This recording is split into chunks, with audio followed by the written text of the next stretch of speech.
Hey there, fellow gardener. If you're anything like me, you've probably stared at that pile of Amazon boxes in your garage and thought, there's gotta be something better I can do with all this cardboard. Well, I'm here to tell you that those seemingly ordinary boxes are actually gold for your garden.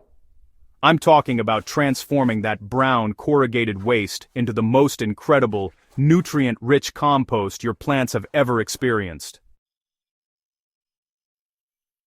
Here at the Soil House, we're all about working smarter with what we've got, and cardboard composting is one of those beautiful techniques that checks every box. It's free, it's sustainable, and it dramatically improves your soil quality. Whether you're just starting your composting journey, or you're a seasoned pro looking to level up your game, this guide is going to walk you through everything you need to know about turning cardboard into black gold.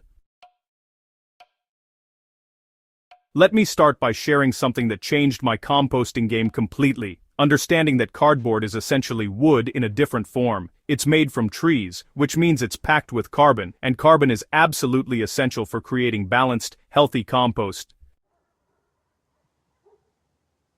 When you're building compost, you need the right ratio of carbon-rich browns to nitrogen-rich greens.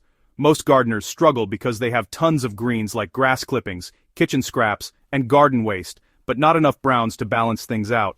That's where cardboard swoops in, like a hero. It's readily available, often free, and breaks down beautifully when treated right. But here's what makes cardboard really special. It creates air pockets in your compost pile. Those pockets allow oxygen to circulate, which feeds the beneficial microbes that do all the heavy lifting and decomposition. Without proper aeration, your compost pile can turn into a smelly, anaerobic mess.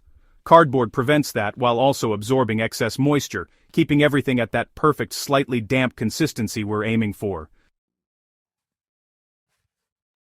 Not all cardboard is created equal, and this is where a lot of beginners make mistakes. Plain, brown corrugated cardboard is your best friend.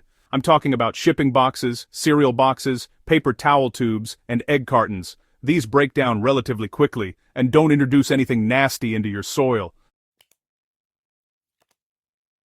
However, you need to be selective. Avoid cardboard with heavy inks, glossy coatings, or plastic tape still attached. That shiny, waxy cardboard you sometimes see, skip it. Those coatings can contain chemicals you definitely don't want in your vegetable garden. Also, remove any plastic windows, bubble wrap, or styrofoam inserts before composting. Here's a pro tip from years of experience. Save your pizza boxes for compost rather than recycling them. Most recycling centers won't take them anyway because of the grease, but that grease actually adds some nitrogen to your carbon-heavy cardboard, making it even better for composting. This is where the magic really happens, and it's the step that separates okay results from amazing results. Cardboard in its natural state takes forever to break down. I've seen whole boxes sitting in compost piles a year later, barely decomposed. But with proper preparation, you can speed up this process dramatically. First, remove all tape, staples, labels, and any non-paper materials. I keep a box cutter handy and spend a few minutes stripping each box down to pure cardboard. Yes, it's a bit tedious, but it makes such a difference. Next, and this is crucial, you need to break down the cardboard into smaller pieces. The smaller the pieces, the faster they'll decompose.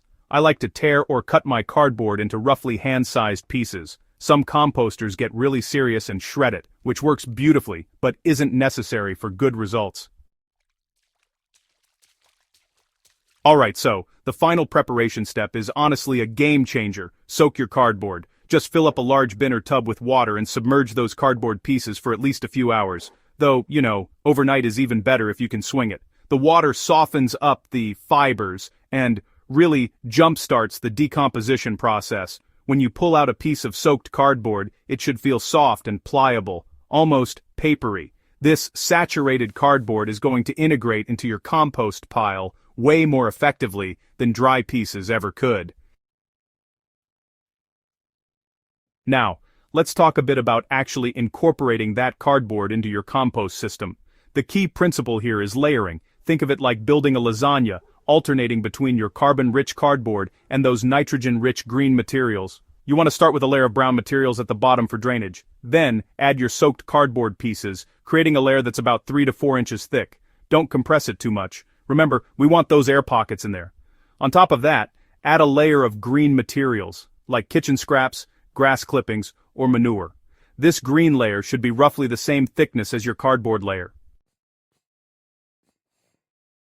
Continue alternating these layers as you build your pile. The general ratio you're aiming for is about 25 to 30 parts carbon to 1 part nitrogen by volume. But hey, don't stress about getting this exactly right. Composting is pretty forgiving. If your pile starts to smell bad, you probably need more browns. If it's not heating up or decomposing slowly, just add more greens. Here's something I learned the hard way. Cardboard can mat together if you're not careful, creating impenetrable layers that block air and water flow. To prevent this, make sure you're mixing it with other materials rather than creating solid sheets of cardboard. Tear those pieces irregularly so they interlock with other materials rather than laying flat. Once your pile is built, the work isn't over, but it's not complicated either. Your compost pile needs 3 things to thrive: the right moisture level, adequate oxygen, and occasional turning. Moisture should feel like a wrung-out sponge. The cardboard will help regulate this, absorbing excess water when things get too wet. If your pile seems dry, water it thoroughly. If it's too soggy, add more dry cardboard to absorb the excess moisture.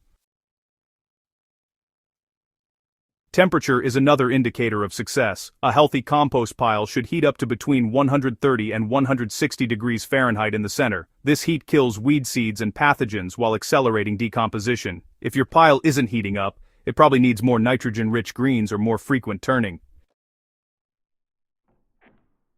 Even experienced composters run into problems occasionally. If you're seeing cardboard that's barely broken down after months, it usually means one of 2 things: the pieces were too large, or the pile was too dry. The solution: soak those cardboard pieces again if possible, break them into smaller bits, and make sure you're turning the pile regularly.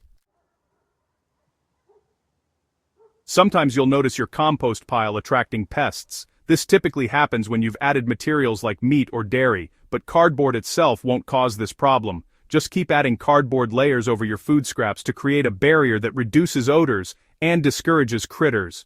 If your finished compost still has visible cardboard pieces, don't worry. You can screen them out and toss them back into your next compost pile, or just work them into your soil where they'll continue breaking down. After about 3 to 6 months, depending on your climate and maintenance routine, you'll have rich, dark, crumbly compost that smells earthy and wonderful. The cardboard will be completely unrecognizable, transformed into stable organic matter that your plants will absolutely love. This compost improves soil structure, increases water retention, feeds beneficial microorganisms, and provides a slow release of nutrients to your plants.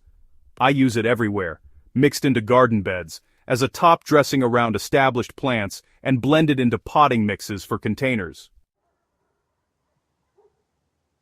The beautiful thing about cardboard composting is that it's endlessly renewable. As long as we're receiving packages and buying boxed goods, we'll have a steady supply of free composting material. You're not just improving your garden, you're keeping waste out of landfills and closing the loop on resources that would otherwise be wasted.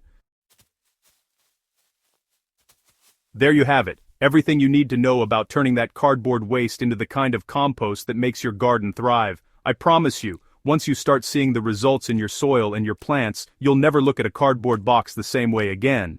If you found this guide helpful, make sure you're subscribed to the Soil House so you never miss our practical gardening tips and techniques. Hit that subscribe button and share this video with any fellow gardeners who could benefit from adding cardboard to their composting routine. Together we're building healthier soil and more sustainable gardens, one cardboard box at a time. Happy composting, friends.